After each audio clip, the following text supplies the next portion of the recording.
ሰላም ውድ ቤስት ሙቪስ ቤተሰቦች፣ ዛሬ ትራፕድ የሚል ሙቪ ነው አብረን የምንመለከተው። የህንድ ፊልም ነው። በጣም ምርጥ፣ ብዙዎች አድናቆታቸውን የገለጹለት ፊልም ነው። ለዚህ ቻናል አዲስ የሆናችሁ ሰዎች ፔጁን ሰብስክራይብ እንድታደርጉ ጠይቃችኋለሁ። በቀጥታ ወደ ፊልሙ። ሹሪያ በህንድ ሙምባይ ከተማ በአንድ የጥሪ ማዕከል ውስጥ ተቀጥሮ የሚሰራ ሰው ሲሆን በአንድ መስሪያ ቤት ከእርሱ ጋር የምትሰራ ኑሪ የምትባል ሴት ረጅም ጊዜ ሲወዳት ኖሯል። አንድ ቀን ስልኳን ወስዶ ድፍረቱን አሰባስቦ ደወለላት። ነገር ግን ስሜቱን በግልጽ ለመናገር አይናፋር ስለሆነ ሌላ ወሬ ነበር የሚያወራት። ኑሪ ግን ከእሱ ጋር ማውራቱ ተመችቷታል። በዚህ መንገድ በየቀኑ ማውራት ጀመሩ። አንድ ቀን እንደምንም አቅሙን አሰባስቦ ለእራት ጋበዛት። እርሷም አንድ ጥያቄ ጠይቀው ጥያቄውን በትክክል የሚመልስ ከሆነ ግብዣውን እንደምትቀበል ነገረችው። ከተሳሳተ ግን ከዚህ በኋላ የእሱን ስልክ ማንሳት የምታቆም ይሆናል። ምንም እንኳን የደነገጠ ቢሆንም ሹሪያ መልሱን ሳይሳሳት በትክክል መለሰ። የዚያን ምሽት ጎዳና ላይ የሚገኝ ምግብ ቤት የምትወደውን ቆንጆ ምግብ ጋበዛት። በሌላ ጊዜ ደግሞ ሬስቶራንት ውስጥ ቁጭ ብለው እየተጫወቱ በመሃል ኑሪ በ2 ወር ውስጥ ልታገባ እንደሆነ ነገረችው። ሹሪያም በጣም ደነገጠ። ሆኖም ግን ያለ ፈቃዷ ቤተሰቦቿ እንዳመቻቹላት ታወቀ። ከዚያም ሐሳቡን ማስቀየር ሌላ ወሬ ማውራት ጀመረ። ከዚያን ቀን በኋላ ግንኙነታቸው እየጠነከረ መጣ።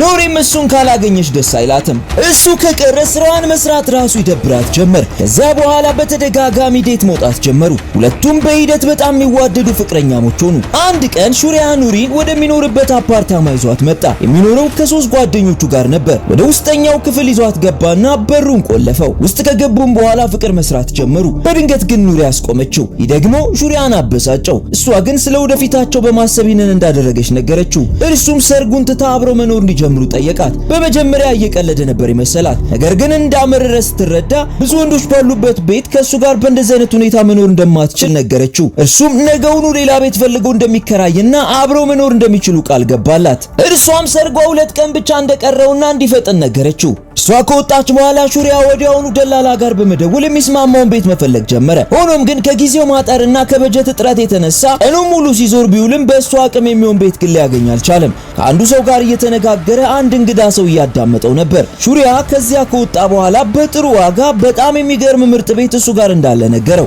ሹሪያ በመጀመሪያ ተጠራጥሮ ነበር። በኋላ ግን ሹሪያ እጁ ላይ ምንም አማራጭ ስላልነበረው ቢያንስ ቤቱን ሊየው ሲል ተስማማ። ከዚያም ወደ አንድ ረጅምና አዲስ አፓርታማ ይዞት ሄደ።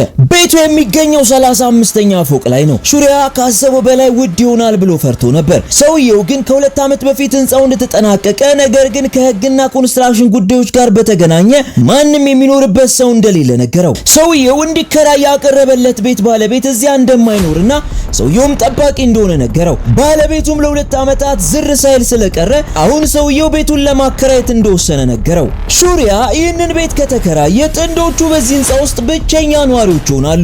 በዚህ ትልቅ ህንጻ 2 ብቻ እንዴት ይኖራሉ? ይሄ ለሹሪያ የማይታሰብ ሆኖ ተሰማው። ሆኖም ክፍሎቹን ገብቶ ሲመለከት ሁሉንም ነገር ረሳው። የተንጣለለ ትልቅ ሳሎን፣ የራሱ ኪችን ያለው ሰፊ መኝታ ቤት፣ የራሱ መጸዳጃ፣ በዛ ላይ ሰፊ በረንዳ። ይሄንን ሁሉ ሲመለከት እንደዚህ በትንሽ ገንዘብ መቼም የዚህ አይነት ቤት ስለማያገኝ ወዲያውኑ ከሰውየው ጋር ተስማማ።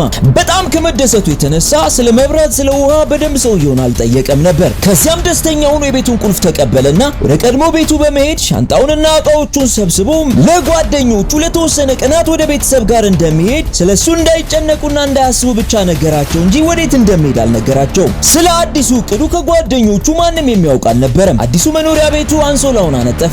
የቻለውን ያክል ክፍሉን ለማጽዳት ሞከረ። ከዚያም በሚቀጥለው ቀን ኑሪን ሰርፕራይዝ ለማድረግ በማሰብ ስልኩን ቻርጅ ላይ ሰካ። ወዲያው ግን መብራት ጠፋበት። እርሱም ጠዋት ቻርጅ አደርገዋለሁ ብሎ ዝም ብሎ ተኛ። በሚቀጥለው ቀን አርፍዶ ነበር የነቃው። ተነስቶም የዕለት ተግባሩን ማድረግ ጀመረ። በኋላም በክፍሉ ያሉት የውሃ መስመሮች ውሃ እንደሌላቸው ተረዳ። በመሆኑም የያዘውን የሃይላንድ ውሃ በመጠቀም ጥርሱን ፋቀ። ከተወሰነ ደቂቃ በኋላ ከክፍሉ ወጣና ክፍሉን ቆለፈው። ነገር ግን ብዙም ሳይርቅ ስልኩን ውስጥ እንደረሳ ትዝ ሲለው እየተቻኮለ ወደ ውስጥ ገባ። በድንገት ግን ቁልፉን በውጪ በኩል እንደሰካው በንፋስ በሩ ተዘጋ። ለካ ደግሞ በሩ ከውስጥ በቁልፍ ካልሆነ አይከፈትም። ኑሪ ደውላ ለምን ስራ እንዳረፈደ ጠየቀችው።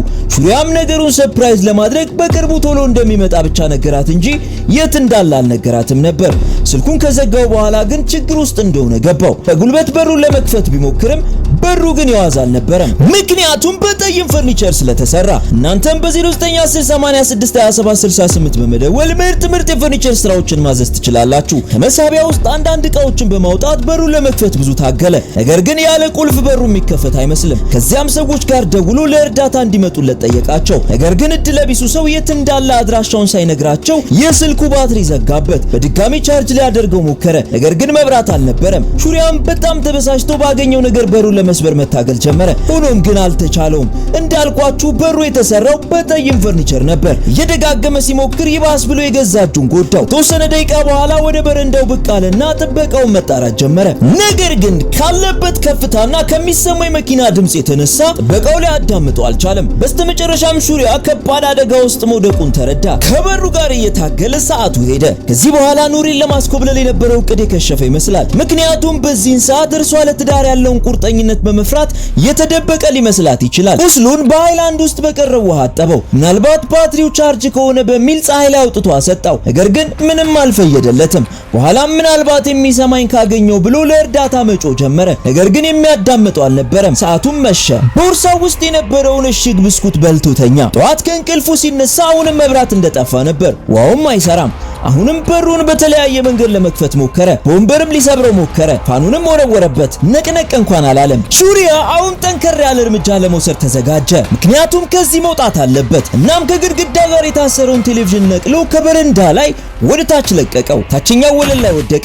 ሲወድቅ በኃይል ነበር የጮኸው። ነገር ግን ጠበቀውም ሆነ ማንም የሰማው አልነበረም። በኋላም የቀረውን ብስኩት ተመገበና ውሃውን ሲመለከት ውሃውን ጨርሶ ነበር። ከዚያም በኪችን ውስጥ በርካታ ካርቶኖችን ተመለከተና እንዳሳብ መጣለት። የጥርስ ሳሙናውን በመጠቀም እርዱኝ የሚል ጽሑፍና እርሱ ያለበትን 35ኛ ወለል ጽፎ ወደ ታች ወረወረው። በሚያበሳጭ ሁኔታ ካርቶኑ የሰው ቤት ጣራ ላይ ነበር ያረፈው። ማንም ሰው ሊያየው አይችልም ነበር። ሹሪያ አሁንም ተስፋ አልቆረጠም።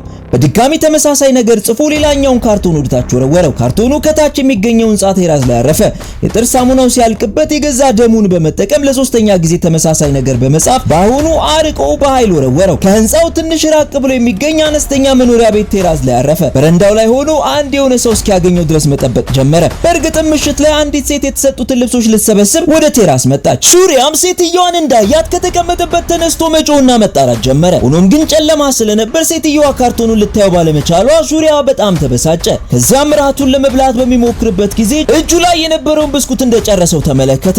ዞር እያለ ሲመለከት ከአንዲት አይጥ ጋር ተፋጠጡ። በድንጋጤ ከአይጧ ለመሸሽ ሲሮጥ ከግድግዳ ጋር ተጋጭቶ ወለሉ ላይ ተዘረረ። በሚቀጥለው ቀን ሲነቃ ራሱን ወለል ላይ ተኝቶ አገኘው። የኪችኑ ሲንክ ላይ ያለው ውሃ እየፈሰሰ ነበር። ነገር ግን አይጥ በጣም ስለሚፈራ ወደዚያ ለመጠጋት ወኔ ከዳው። ውሃውም ለተወሰነ ደቂቃ ሲፈስ ከቆየ በኋላ አይኑ እያየ ውሃው ጠፋች። እየተናደደ ከዚህ አካባቢ ዞር አለ። ትናንት ማታ ሲወድቅ መነጽሩን ሰብሮ ስለነበር በአሮጌ ጨርቅ የተሰበረው መነጽሩን ለመጠጋገን ሞከረ። ከዚያም የሰዎችን ትኩረት ከሳበ በሚል ከርቀት የሚወነጨፍ ወንጭፍ በቁርጥራጭ ጨርቅና በልብስ ላስቲክ ሰራ። ከዚያም ጠጠሮችን በረንዳ ላይ ልብሶች ወደምትሰበስበው ሴት ማስወንጨፍ ጀመረ። በመጀመሪያ ጠጠሩ ትኩረቷን ስቦ ነበር። ዞር ብላ ስትመለከት ግን ምንም ሰው ሊታያት ስላልቻለ ልጆች ይሆናሉ ስትል ችላ በማለት ወደ ውስጥ ገባች። በተመሳሳይ መንገድ እንደገና አንድ ቀን አለፈ። ማታ ላይ ሹሪያ ልብሱን በመጠቀም በረንዳው ላይ እርዱኝ ብሎ ጻፈ።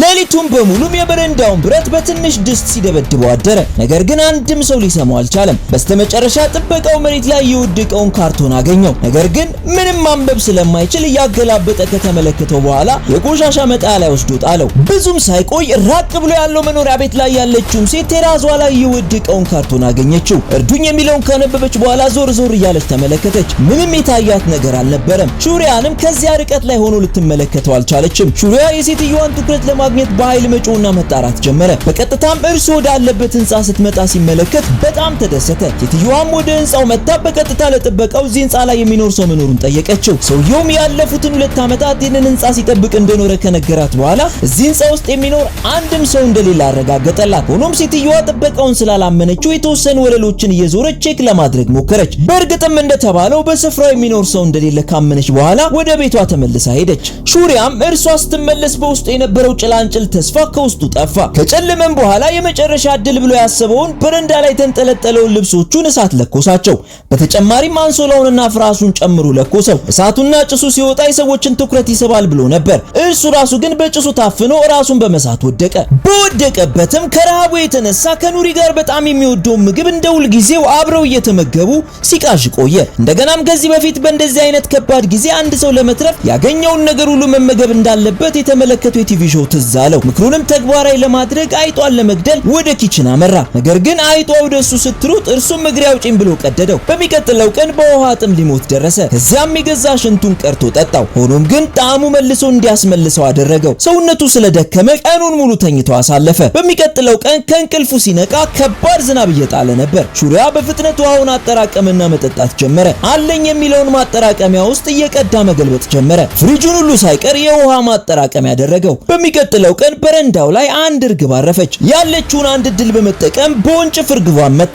ሆኖም ግን ቆዳዋን ሊገፍ ሲሞክር በጣም ቀፈፈው። ከዚያም በትውስታ ከኑሪ ጋር ዴት በሚያደርጉበት ወቅት እድሜ ልኩን አትክልት በሊታ የሆነው ሹሪያ ከሲጋ በሊቷ ኑሪ ጋር ለምግብ ብሎ ምስኪን እንስሶችን መግደል ከስነ ምግባር ያፈነገጠ እንደሆነ ሲሞግታት ያስታውሳል። ወደ አሁን ስንመለስ ሹሪያ የግዱን የእርግቧን አንገት በጥሶ ይጥልና እርግቧን ይጠብሳታል። በመቀጠልም ፍርሃቱን እንደምንም አሸንፎ ሲፈራት የነበረውን አይጥ በወጥመድ አጥምዶ ይዛታል። ከዚያም እሱ ከተያዘበት ወጥመድ እንዴት ማምለጥ እንደሚችል ለአይጧ ይነግራታል። መስታወት ወደ ታች ሲመለከት ሌሎቹ ህንጻዎች በረንዳ ላይ የብረት አጥር የላቸውም። እንደምንም ወደ ታች መውረድ ከቻለ ቀጥ ብሎ መውጣት ይችላል። ነገር ግን ይህንን ለማድረግ በረንዳው ላይ ያሉትን ብረቶች መጀመሪያ መቁረጥ ይኖርበታል። እጁ ላይ ያለው ብቸኛ መሳሪያ የብረት ቁራጭ ብቻ ነው። ለማንኛውም በእሱም ብረቱን መገዝገዝ ጀመረ። ቀናት ተቆጠሩ። እሱ ግን ተስፋ አልቆረጠም። በራበው ሰዓት ጉንዳን፣ በረሮ፣ አልፎ አልፎ ብቅ የሚሉ እርግቦችን መመገብ ጀመረ። ከረሃብ የተነሳ አንዳንድ ጊዜ የማይሆን ነገር ይቃዥ ነበር። በባስ ውስጥ ከሰዎች ጋር ሲጋፋ ተመለከተ። ከተወሰኑ ቀናት ልፋት በኋላ ብዙ ከገዘገዘውና ብረቱን በእሳት ካቃጠለው በኋላ በስተመጨረሻ ብረቱ ተቆረጠ። ሹሪያም በብረቱ መሃል ከሾለከ በኋላ በጥንቃቄ በረንዳውን ብረት አጥር ወደ ታች ወረደ።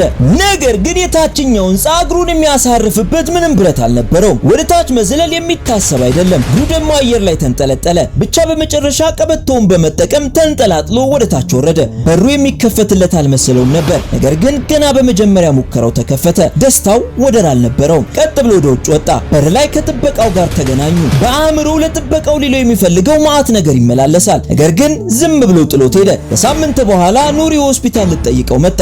በእርግጥም ኃላፊነት ፈርቶ ጥሏት እንደሄደ ነበር ያመነችው። እናም አሁን አግብታለች። እጇን ለመያዝ ሞከረ። ነገር ግን ከዚህ በኋላ አብረው መሆን ስለማይችሉ እጇን ዞር አደረገች። ከቀናት በኋላ ሹሪያ ወደ ስራው ተመለሰ። በስራ ቦታው ማንም የእርሱን መጥፋት ያስተዋለ ወይም ምን እንዳጋጠመው የተረዳ ሰው አልነበረም። የዚያን ቀን ምሽት ሬስቶራንት ሄዶ ሲመኙ የነበረውን ምግብና የሚወደውን የቲቪ ሾው እየተመለከተ አጣጣመው። በመጨረሻም ወደዚያ አስጨናቂ የመኖሪያ አፓርታማ ተመልሶ በመሄድ የተሰበረውን ብረት ትኩር ብሎ ይመለከታል። ፊልሙን በዚህ ይጠናቀቃል። እስቲ እናንተ ከፊልሙ ምን እንደተማራችሁ ኮሜንት ላይ አስቀምጡ። ሁሌም ምርጥ ምርጡን ለእናንተ ቤስት ሙቪስ ሪካፕ ይመቻችሁ።